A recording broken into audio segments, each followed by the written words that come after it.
This guy worships his wife. Have you ever heard that statement? This guy worships his wife. I see a lot of brothers saying yes, you know. That is not, the meaning of it is not worship as in rendering an act of worship for. No, all it means is he obeys his wife's instructions. That's what it means. And I can give you on a lighter note, and I really like this because it plugs in. We are all human beings and we like a little bit of, you know, humor sometimes. They say there was a king and he called all his subjects, the males, and he says, anyone who is ruled by his wife, come in this line. And whoever rules his wife, where, you know, the instructions are not obeyed, so to speak, or they come from you as a man, then you stand in this line. So the whole community stood in the wrong line. Allahu Akbar. They all stood in a line saying, no, if my wife sees me in the other line, I'm dead meat. You see? So what happened is, they all got one egg each, an egg. They were given one egg. And there was one man who stood in the line. I'm the man. You know, in the house, I'm the man. So the king was so happy, at least amongst my subjects, there is one man who has such greatness, you know, meaning he has the quality, ar-rujula, you know, he's a man, you know.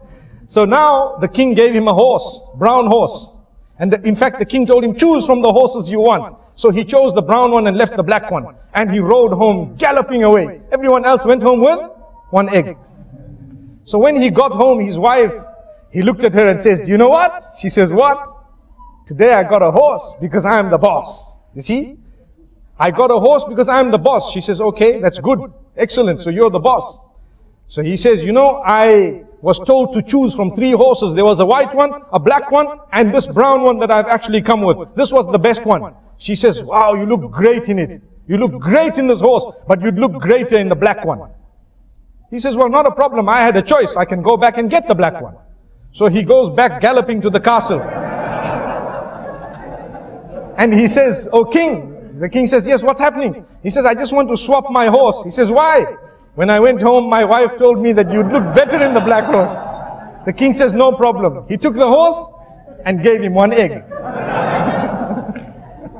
Allahu Akbar. So, the moral of this story is obedience. We're talking of obedience. People say you worship someone when you obey them. You know, people say this man worships his wife because he obeys. Wallahi, we don't even understand that the example of Allah is higher. We can never ever equate Allah with any human being. But we need to know that ibadah of Allah subhanahu wa ta'ala is also connected to obeying His instructions. And Allah will not tell you to do something that is detrimental for you. He won't. Whatever Allah has instructed you to do, and whatever He has asked you to abstain from, all of that is for your benefit, oh man. Why is it that we want to look at it and think that this is very difficult when, if someone were to tell us to do something that is not beneficial for us, because we love them, we might end up doing it. Why is it that we don't show higher love for Allah subhanahu wa ta'ala?